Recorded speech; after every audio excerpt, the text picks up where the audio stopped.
Hey, I'm Jamie. So today we're going to take a look at the Florida East Coast SW1200 that I picked up at a thrift store for $20.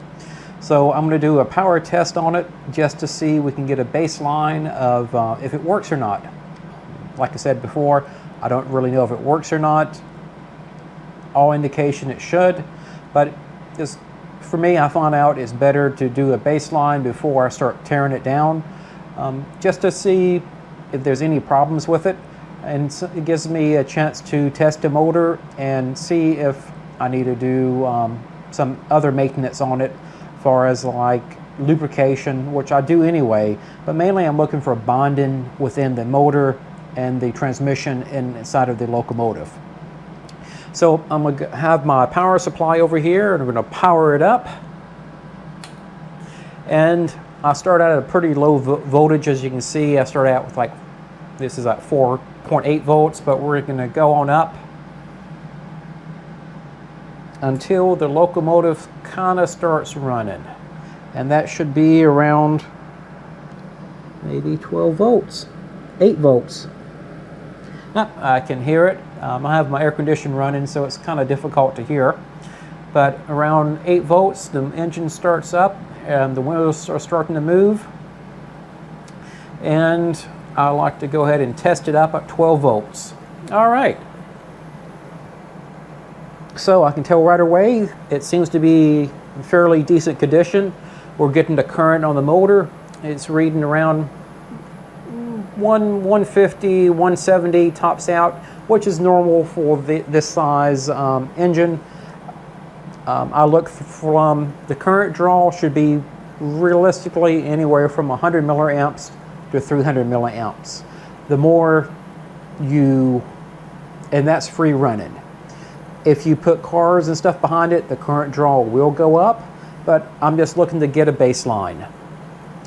150 is what I found is roughly average on these size locomotives with the 5-pole motor inside of it. So it seems to be moving along. I can tell right away the front headlight does not work. Again, that's not going to be a big deal. We can we're going to replace those, and I'm wondering if the back works. So we're going to let it run for a little bit.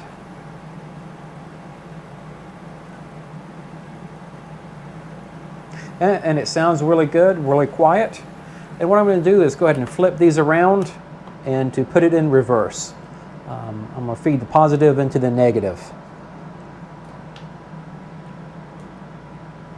And we should get very similar readings. And there it is.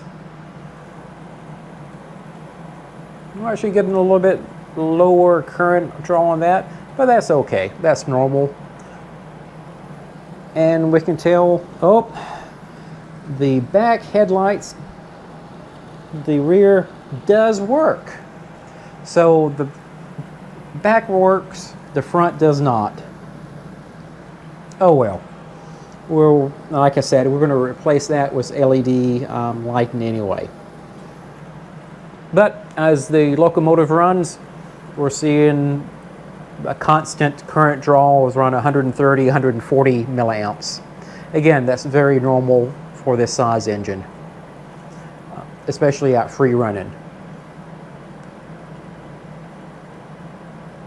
I'm just going to let that run for a little bit and stabilize, and that's pretty much it. I've got a good baseline for this locomotive now. Proven, in fact, it does work. The lights don't seem to work that well, but again, we're replacing them, so not a big deal. Engine's quiet, gearboxes sound great. I think this is so far has turned into a pretty good find for $20. So this concludes this video. Next video, we're going to start the fun part, which is taking it apart. The fun part, taking it apart. How about that? So stay tuned. If you haven't already, subscribe to the newsletter, and let's see how we can upgrade next, tear down, and upgrade this to DCC. So stay tuned for the next video, and until then, hope you guys have a great weekend. Talk to you soon. Bye.